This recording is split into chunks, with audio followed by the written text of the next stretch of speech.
Hello and welcome back to Little Gem's Crochet Co. Today we're going to go through how I created this Western style waistcoat. This waistcoat is made up of different sections. You've got the front straps, the back straps, the granny squares and the tassels at the bottom. This is a very beginner friendly pattern, so I will let you know what you need and we will get started. For this project you will need a 4mm hook, some scissors, a tapestry needle and about 8 balls of the Drops Paris yarn in grey. We're going to start working on the front straps, so let's get going. We're going to do a slip knot and then we are going to chain 8.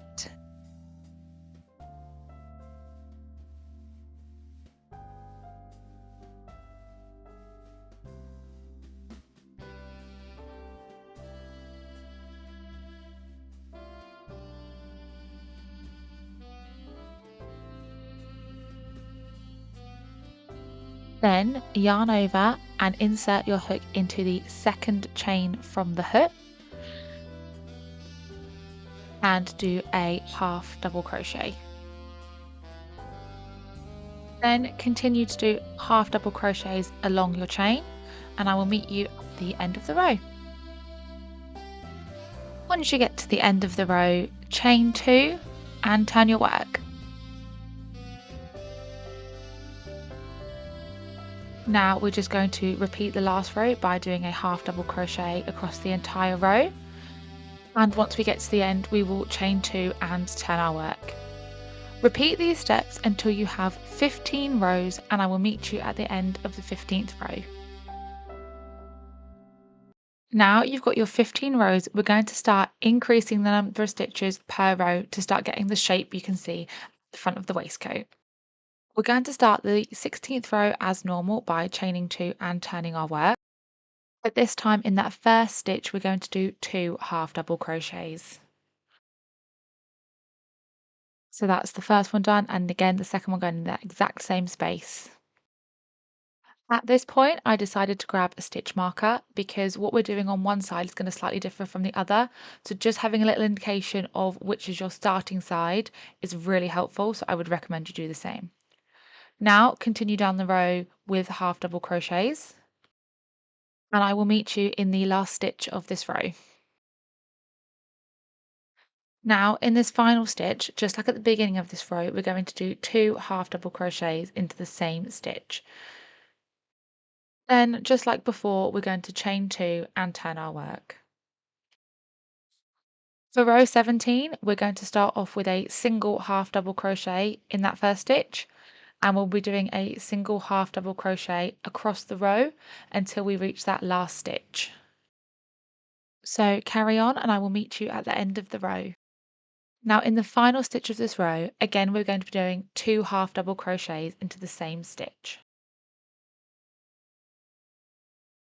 Then chain 2 and turn your work. We're going to repeat the steps from the previous 2 rows. So on the even rows, there will be 2 half double crochets to start and end the row.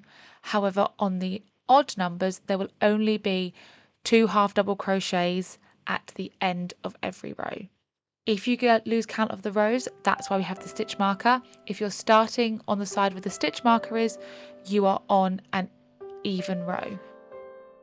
Continue this pattern and I will meet you at the end of row 24. Your project should now start to be taking a shape like this. This is the strap upside down, so don't get confused. And the increase should be going out at different angles. You don't want the front pieces looking too symmetrical. We're going to start row 25 by chaining 3 and turning our work. For this row, we are still increasing our stitches and we are also now going to be swapping over to a mesh stitch. So we're going to start off normally by doing a half double crochet into that first stitch. Then we are going to chain 1 and then we are going to skip a stitch and do a half double crochet into the next one along. So we're going to skip that one and go into the next stitch and do our half double crochet and then chain 1 again and repeat these steps across the row and I will meet you at the end of the row. So once you have done your half double crochet into the last stitch of the row, chain 3, turn your work, ready to start row 26. Row 26 and 27 are both also a mesh stitch, so we're repeating the steps from the previous row, starting off with a half double crochet into the first stitch, doing a chain and missing a stitch and half double crochet into the next stitch along. Continue this and I will meet you at the end of row 27. At the end of this row, cut the yarn, leaving a long tail so you've got plenty to weave in. Repeat all these steps again so you have 2 identical pieces for the front of the waistcoat. Once you've completed that, come back and we will start with the back straps.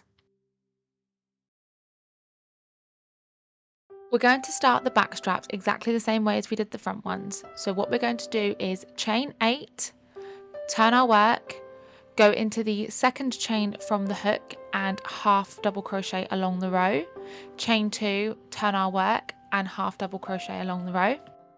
And repeat these steps until you have 15 rows, and I will meet you as we start the 16th row. So now you've finished your first 15 rows, your project should be looking like this. And now what we're going to do is the same as previously, and we're going to chain 2 and turn our work.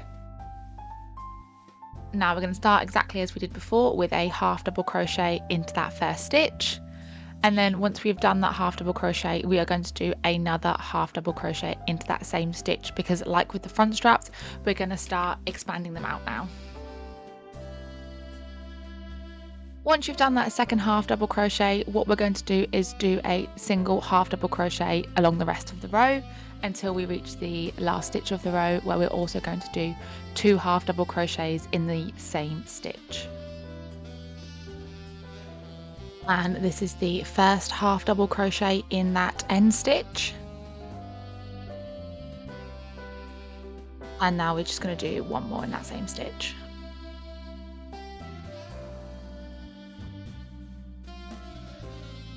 Now we're going to chain 2 and turn our work to start row 17. Row 17 is going to be exactly the same as row 16, so we're going to start off the row by doing 2 half double crochets into that first stitch, doing a half double crochet into every stitch along the row, and then doing a 2 half double crochets into that final stitch. You'll repeat these steps for the next 7 rows, so you have 24 rows in total. Continue this and I will meet you at the end of row 24. So your project should start to have this shape. As you can see, it's more symmetrical on both sides compared to the other one we've just done. So now before we start row 25, what we're going to do is chain 3. Because like our other sides, we're going to go back to doing a mesh stitch. So chain 3 and turn our work, and then we're going to do a half double crochet into that first stitch.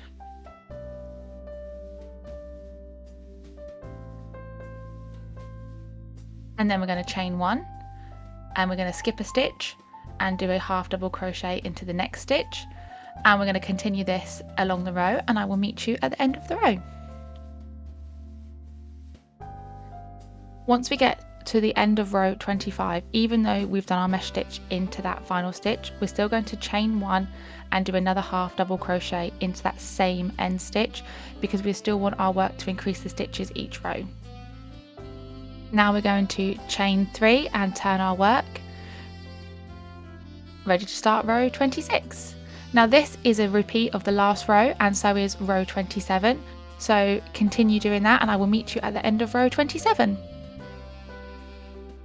And just like last time, when we get to the end of row 27, we're going to cut the yarn with a long tail and weave it in. You need to repeat all these steps so you have 2 of these back straps, and then I will meet you back here. Now we need to attach our front straps and our back straps together. I'm doing this using a simple slip stitch. However, if you've got another stitch of preference to join anything together, go for that. I'm literally just going to slip stitch into every stitch along the row and make sure that they are joined. Make sure you're joining a front strap and a back strap, not a front and a front and a back and a back. And once you've attached one side, don't forget to do the other one, and just make sure that you've flipped the front side around so they are mirroring each other when they are laid down and joined to their back half, and not the same way. The steeper gradient needs to be the central part of the waistcoat, and then the less steep gradient will be the part that goes towards your armpit. For the next part of the waistcoat, you need to make 5 willow granny squares. I have a completely separate tutorial for this, which I'll leave linked in the description and in the video just here. Once you've completed 5 of these, come back to the video at this point and we will carry on. Once you have all your granny squares, the next thing to do is to connect them together. I just did this by inserting the hook in both corners and again doing a slip stitch along the side. If there's another stitch you prefer, go for it. This is just the one I find that works best for me. Just don't forget to make sure that these squares are lined up perfectly and you don't want to miss any stitches, otherwise it will end up looking wonky or uneven.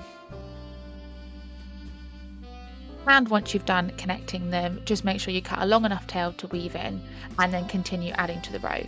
Just make sure you've got the seam on the same side every time you add a new square to the row, otherwise it will look a bit uneven.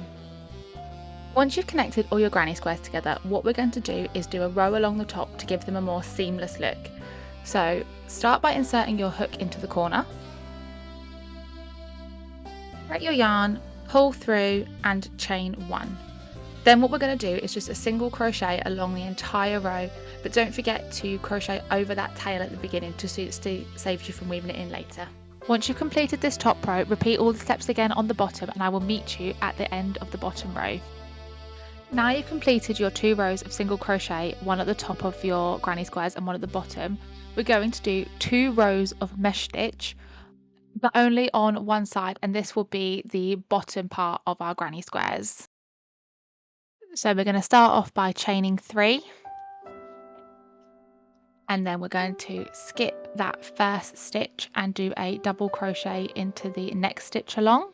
So skipping that first one and going into the second stitch and doing our double crochet.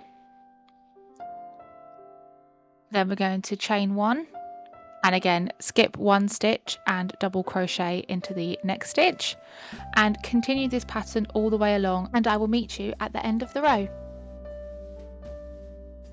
So we're going to finish the first row by chaining 3 and turning our work. However, on our second row of mesh stitch, instead of doing double crochets along the row, we're going to do half double crochets. So we're going to insert into that second chain and do a half double crochet. Then we're going to chain 1, skip a stitch and then do a half double crochet into the next stitch along, and we're going to repeat this pattern all the way along the row, and once you get to the end, cut a long tail and weave it in, and I will meet you when we start attaching the straps to the body. I started by attaching the front straps to the granny square section, making sure the steeper incline was at the edge of the granny squares. I lined up both corners and again just did a slip stitch along into every single stitch to make sure it was completely secure between the 2 pieces. And make sure you do this on the side of the granny squares that doesn't have the mesh stitch. Like I said previously, the mesh stitch is for the bottom section of the granny squares, not the top. Once you've attached this front strap, it's easier to do the second front straps and then do the back straps second, as it's easier to then adjust how you want the fit. So I will meet you back here once you have finished attaching the front straps. To find the correct placement for the back straps, what I did was once the front straps were attached, I used stitch markers to pin the back straps in place and actually try it on. I changed it a few times and this is where I felt most comfortable. I would suggest you do the same because everyone will be slightly different about how they want their waistcoat to fit.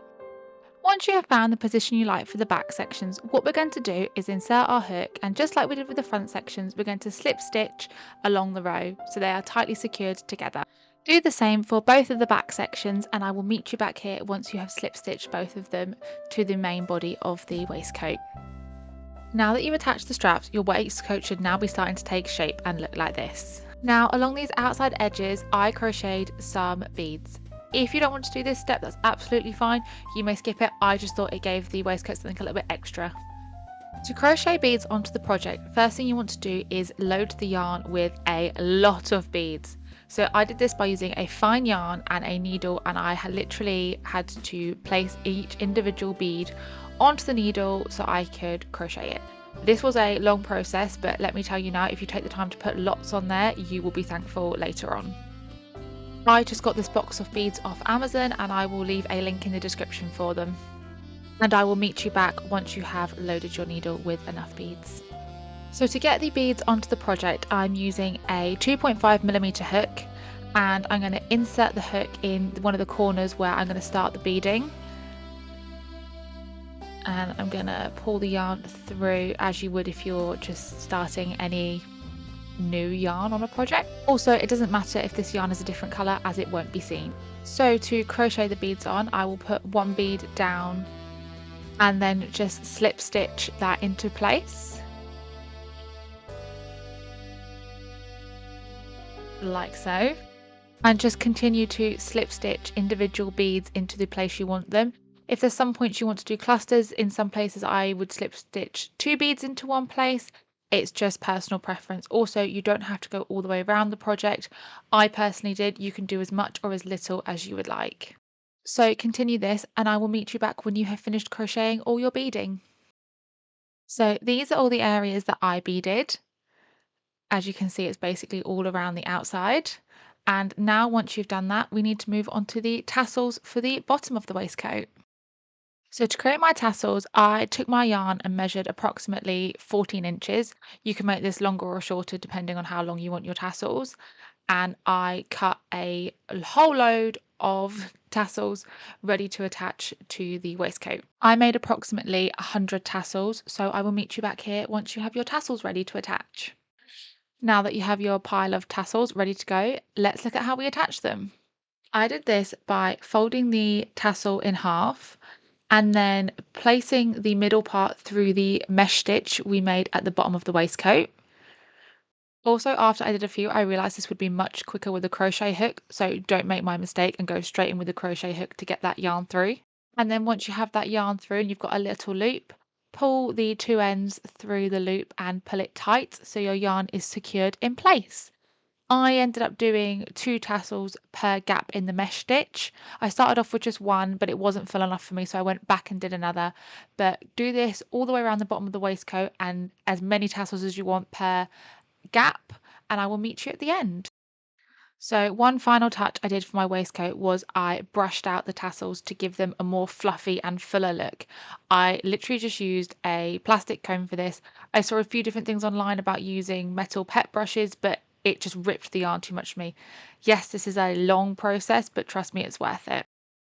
And there you have it. Your waistcoat is now complete. I hope you like this video. Please don't forget to like, subscribe, and check out my other videos and my other social channels. Thank you.